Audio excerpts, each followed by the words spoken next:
Good day, blessed people. It's another beautiful Thursday morning on the morning dew, and I am most delighted coming to you once more.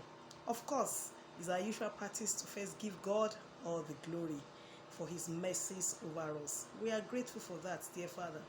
And today, something keeps beating my imagination, and I just feel a need to share it. Everywhere we go to, you see people preaching about peace. They need to keep the peace. Why you need to live in peace with your neighbor, anything you are doing, make sure that you are keeping the peace. But in spite of all these sermons, we still find out that there is so much war around us. So much war in this society, so much war everywhere.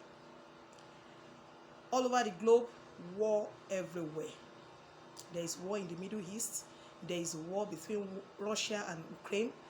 There are all manner of conflicts all around. In our businesses, we see conflicts. In our marriages, conflicts.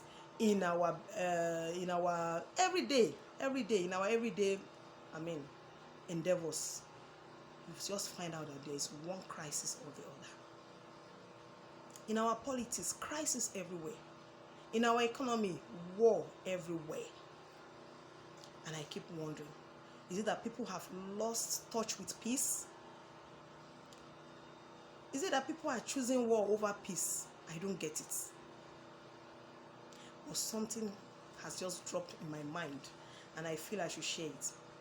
Have you observed that there are some of us, no matter how much we try to keep the peace, there's always someone telling you they are for war.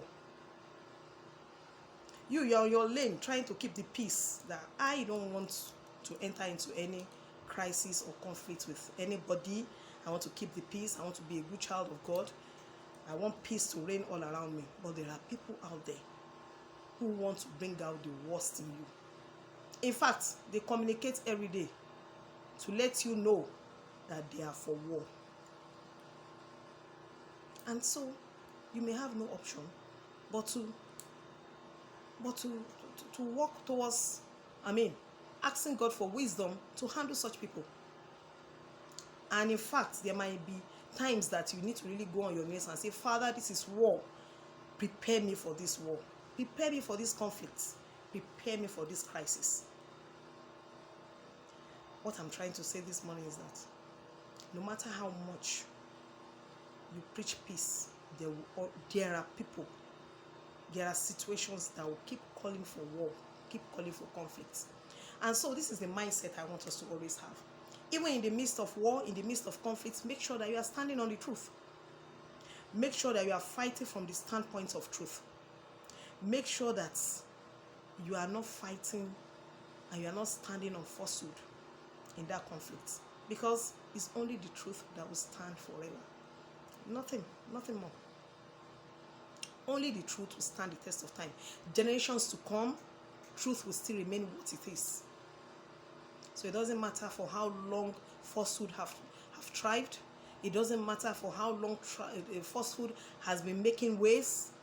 The truth is that what remains the truth will always remain the truth, irrespective of time, irrespective of the situation we find ourselves. The truth remains the truth. So in that conflict, in that crisis, as you prepare to fight, make sure that you are fighting from the standpoint of truth. And I trust that in whatever crisis you find yourself, in whatever conflict you find yourself, once you fight from the standpoint of truth, you are going to come out successful. You are coming out victorious on all sides. That is sure.